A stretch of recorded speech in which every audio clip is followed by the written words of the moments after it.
There's a version of this story playing out in offices all over the country right now. Someone talented, someone who genuinely works hard and genuinely cares about their output, is sitting at their desk wondering why they haven't been promoted yet. They've delivered results. They've stayed late. They've never missed a deadline.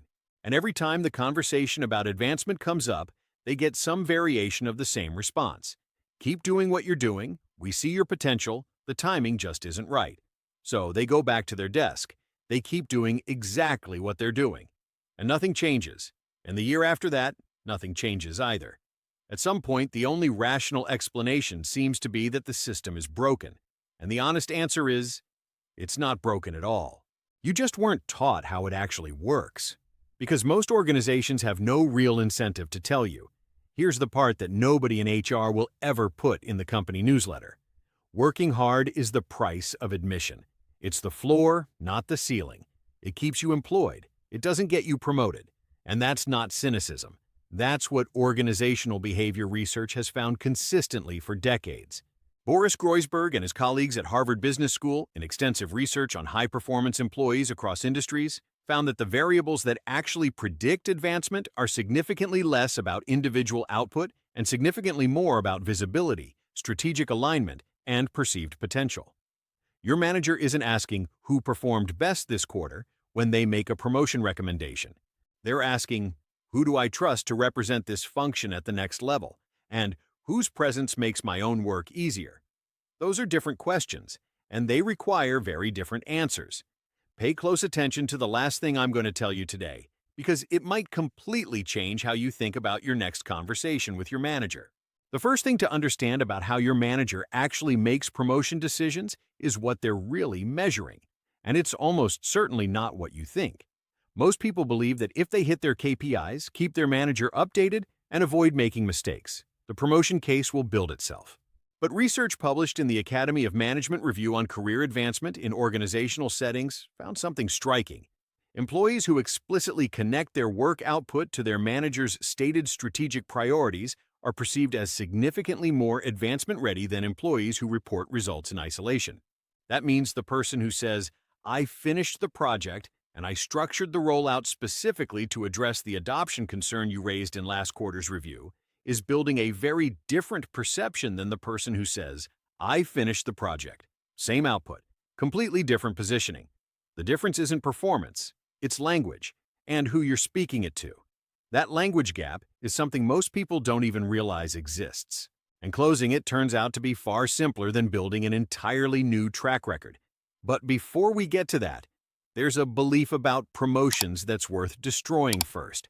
Most people think that asking your manager directly what you need to do to get promoted makes you look impatient, demanding, or difficult. So they don't ask, they infer, they read the room, they hope the evidence eventually speaks for itself. But Herminia Ibarra, a professor of organizational behavior at London Business School, whose research on professional identity and career transitions has been published extensively in Harvard Business Review, has documented the opposite effect. Employees who initiate explicit conversations about the specific criteria for advancement are statistically more likely to receive promotion decisions in their favor within 18 months of that conversation.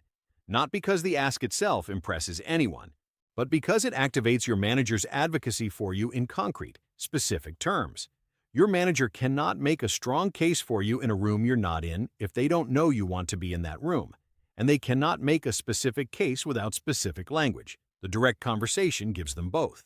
Self-assessment. When was the last time you sat down with your manager and asked, clearly and specifically, what 2 or 3 things you would need to demonstrate to make a promotion conversation feel obvious? If you've never had that conversation, that's the single most important thing you can do this week. Not another project. That conversation. Now here's something about the timing of that conversation that most people get completely wrong. Most people believe the annual performance review is where the promotion conversation lives. It's where the decision gets formalized, and so most professionals put all their energy into that moment. But research on how managers actually make advancement recommendations, including studies cited by the Center for Creative Leadership on Talent Identification in Organizations, suggests a very different timeline. The most important moment in the promotion cycle is the informal conversation your manager has about team composition roughly 2 to 3 months before any formal review period begins. These are the hallway conversations, the working lunches, the moments when a senior leader asks your manager, "Who on your team is ready for more?" If your manager doesn't have a spontaneous, confident, specific answer with your name in it in that moment, the formal review is largely already decided. The promotion conversation has to happen before the promotion process officially starts, which means your job is not to shine in the review. Your job is to give your manager the language, the examples, and the conviction to advocate for you in every conversation that happens before you ever sit down in that room. Here's one more pattern that consistently separates people who advance from people who don't, and it's the simplest one on this list. Most employees leave a productive meeting with their manager and immediately move on to their task list. People who advance consistently do one additional thing. They follow up in writing, the same day, with a short and specific message. Something like, "I've been thinking about what you mentioned in our one-on-one about the Q4 customer retention challenge.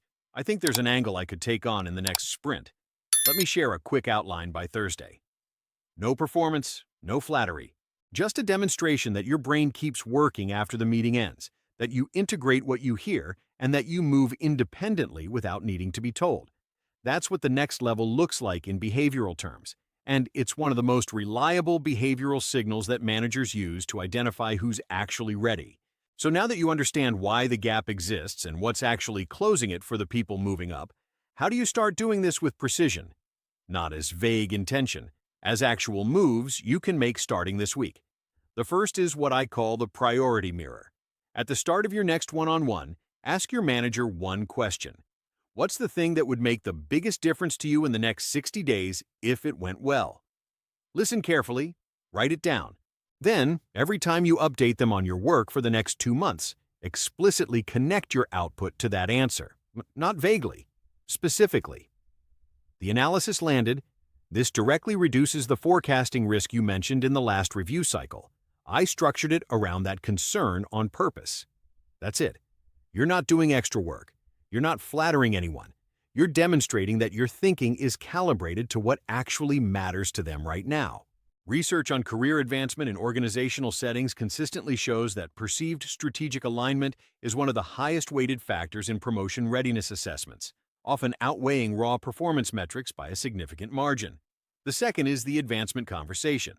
Schedule a specific meeting with your manager, not as part of a regular one-on-one, and say, "I want to be direct about something. I'm aiming for the next level, and I want to make sure I'm building toward the right things.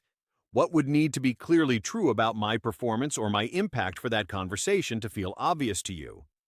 Then listen without defending. Take notes. Follow up with a written summary of what you heard.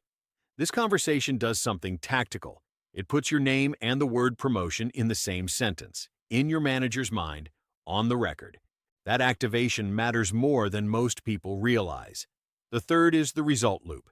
Every time you complete something significant, a project, a key decision, a client conversation that shifted something important, send a brief written note within 24 hours to your manager and the relevant stakeholders. 3 sentences, maximum. What you did, what outcome it produced or is designed to produce, how it connects to the team's current priorities or your manager's stated goals. You're not boasting. You're not writing a press release about yourself. You're closing the loop on information that affects the people around you, which is exactly what someone operating at the next level would do automatically. The people who advance in organizations are rarely the ones who've done the most work. They're consistently the ones whose work is most clearly understood, attributed, and recalled by the people who write the recommendations. This is how you make your impact legible before anyone else is required to interpret it, or misinterpret it, for you. These moves change how you're perceived without changing your actual workload. But underneath all of them, there's a truth that I think matters more than any tactic. The people who move up in organizations aren't always the most talented people in the room. They're almost always the people whose managers feel most confident talking about them to other managers, confidently, specifically, and without having to think about it for more than a few seconds. That confidence is not accidental. It's built deliberately through consistent visibility, honest communication, and a pattern of showing up in ways that make your manager's job easier and their results more visible. If you've been doing excellent work in relative silence and wondering why it isn't being recognized, the silence is the problem, not the work. The work has always been there. What it's been missing is a structure that makes it legible to the people who need to see it. And that structure? That's something you can start building this week, starting with the next conversation you have. Has any of this changed how you're thinking about your next conversation at the office? Tell me in the comments.